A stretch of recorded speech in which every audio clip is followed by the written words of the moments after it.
Politieke partijen blijven elkaar maar in de haren vliegen in de gemeente Sluis. De VVD, maar daar komt het eigenlijk uit voort, lijkt mij, is gewoon een ordinair machtsspelletje aan het spelen ten opzichte van Sluis Lokaal. En verder in deze Zeeland nu. Mooi weer zorgt voor last-minute boekingen. En de hele familie De Nooijer staat op scherp.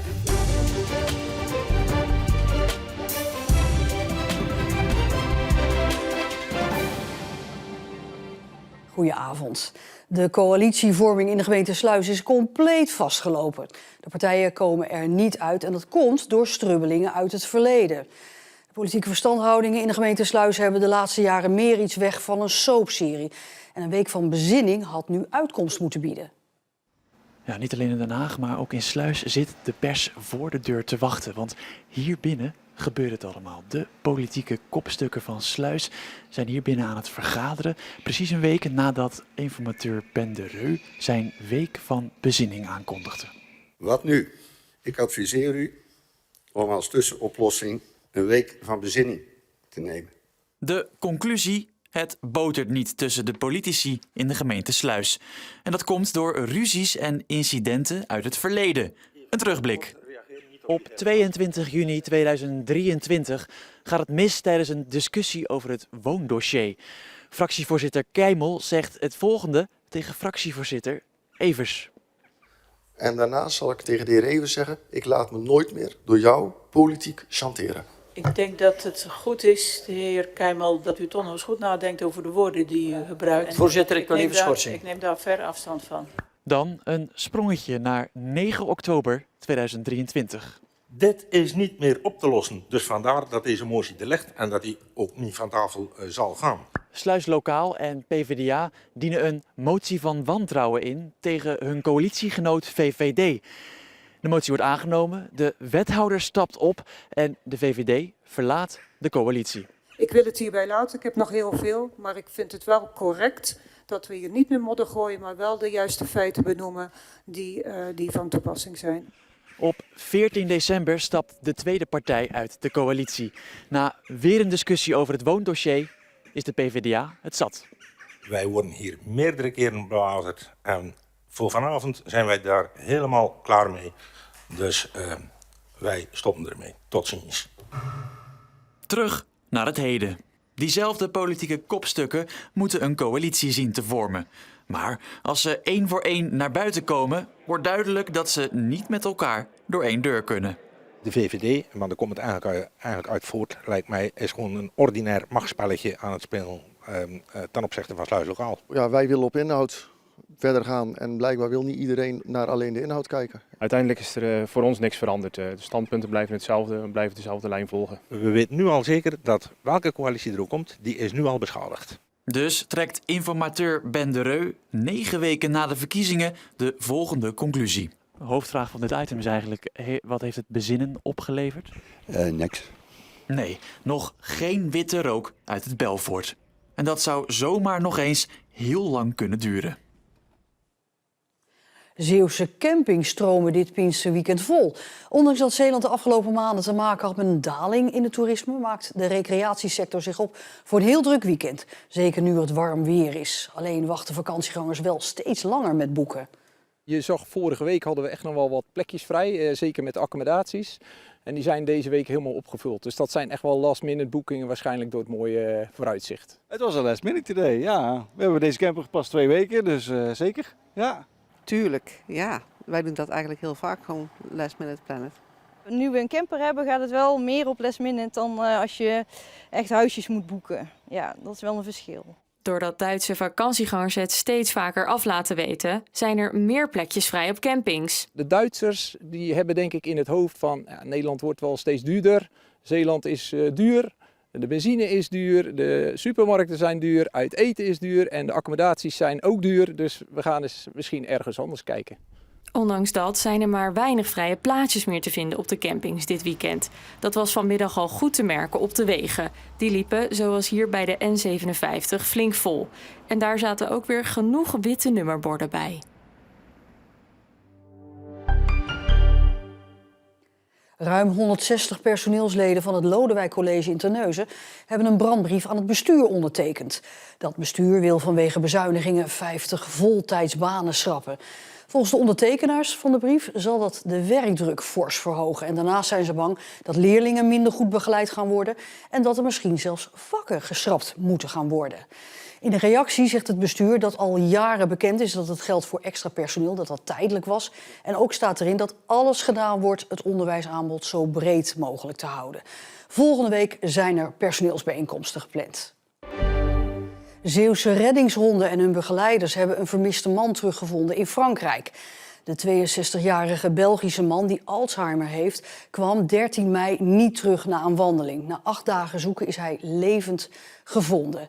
De Zeeuwen en hun honden maakten deel uit van een reddingsteam met ook Vlamingen en een groep uit Drenthe. En de gemeente Hulst waarschuwt haar inwoners voor malafide bedrijfjes die zich aanbieden als rioolontstoppers. Die rekenen veel geld, lossen de problemen niet op. Sterker nog, ze maken de rioolproblemen soms alleen maar erger. En Hulst raadt inwoners aan: laat je niet onder druk zetten, vraag naar legitimatie of bedrijfspapieren en bij twijfel naar de gemeente bellen. Voor de familie De Nooijen wordt zaterdag sowieso een bijzondere dag. Gianilio kan met Hoek kampioen worden van de tweede divisie, terwijl vader Gerard trainer is van de Zeeuws-Vlaamse club. En dan is er ook nog opa Kees, die hen trouw, maar ook behoorlijk kritisch volgt. Bij de zijlijn bij de tribune kom, dan hoor ik opa soms wel eens roepen, ja. Ja, maar even jij laten horen. Ja, niet zwerven meer als vroeger. Weet jij altijd al waar opa staat zonder dat je nog hebt gekeken langs de kant? Ja. Dat voel je wel, hè? Ja, hij zit vaak op de tribune. Ik zit, ja. En dan zie ik hem wel vaak zitten, ja. En dan hoor ik hem al, ja. Maar ik ga nooit meer naar de andere kant, hè. Dus als hij dus de andere kant op speelt, blijf ik net op de tribune, hè. Ja, klopt. Ja. Dus, maar dan speelt hij ook gelijk een stuk beter, dus... Binnen de familie De Nooijer is de bal nooit ver weg. Opa Kees zag zijn zoons Gerard en Dennis eerst het profvoetbal halen en later trainer worden. Nu voetballen 3 van zijn kleinzoons in de top van het Zeeuwse voetbal. Gianilio is het jongst, maar speelt het hoogst en is net als zijn vader Gerard verdediger. Ik zie in Gianilio ongeveer hetzelfde als Gerard heb. Rust aan de bal, een goede paas en altijd geen paniek. Ik was nog geen eens geboren toen hij bijna stopte met zijn carrière. Maar ik heb wel wat beelden gezien, ja. Ja, verdedigt heel goed. Daar zou ik nog wel wat van kunnen leren van hem, want daar was hij echt goed in. En hij heeft ook snelheid. Want iedereen denkt, hij is traag, maar die heeft een lange pas. Maar ik heb nog niet veel spelers gezien die aan hem eruit lopen, hoor. Een dieseltje. Dus, een dieseltje. Ja. Nou, Jan, hupla. In 1 keer goed, hè. Maar ik kan ook kritisch zijn, maar dat hij, dan komt hij prachtig opstomen, zo we noemen. En dan kan hij schieten en dan heeft hij weer die bal. Of zegt, jongen, schiet dan een keer zelf, man. De titelstrijd leeft al maanden bij Hoek. Als promovendus doet de club verrassend mee om het kampioenschap op het hoogste amateurniveau van Nederland. Ook binnen de familie De Nooijer is er het besef dat vader en zoon iets kunnen presteren waar jaren later nog over wordt nagepraat. Ja, dan praat er over 20 jaar over, hè. Dat is gegarandeerd, want het is uniek voor zo'n kleine plaats. Overal waar je mensen tegenkomt, die hebben het erover. Overal, ja. En hoe is dat deze week? Deze week, ja. Nou, die klapt een beetje weg. Dan wil je dat niet te veel. Daar probeer je nog een beetje van af te houden. Waarom is dat? Ja, omdat je toch wel, omdat zaterdag toch wel iets moois kan gebeuren. Iets bijzonders, omdat je nu promovendus bent natuurlijk. Dat je niet te veel gaat denken van wat als. Opa is er zaterdag niet bij. Nee. Gaat dat een verschil maken? Zeker. Ja, de missie in een goede supporter. Ja. Dus, en nog een tweede coach langs de lijn. Oh ja, dat nog. Ja. Nee, maar... En straks scoort hij. Ik vind het te ver. Ik vind dat treffers. Ja, het is zo met de score. De winnende, de eerste. Dat is zo mooi. Ja, gewoon de winnende is veel beter. Dus,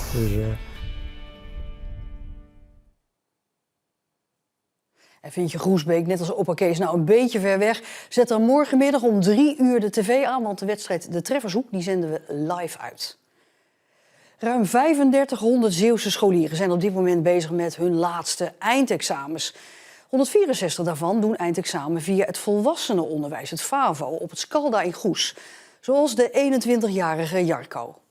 Ik zit op de VAVO, HAVO. Dat doe ik inmiddels al 2 jaar. De VAVO is voor leerlingen die buiten het reguliere onderwijs hun middelbare schooldiploma willen halen. Ik vond mijn mbo persoonlijk echt helemaal niks. De opleiding zelf, het sloot echt niet aan. Het was echt totaal niet wat ik erbij verwacht had. Alternatieven gaan zoeken, ik kwam dus bij Scalda terecht. Bij het VAVO, de VAVO-programma's. Op de VAVO hebben docenten minder leerlingen dan op normale middelbare scholen.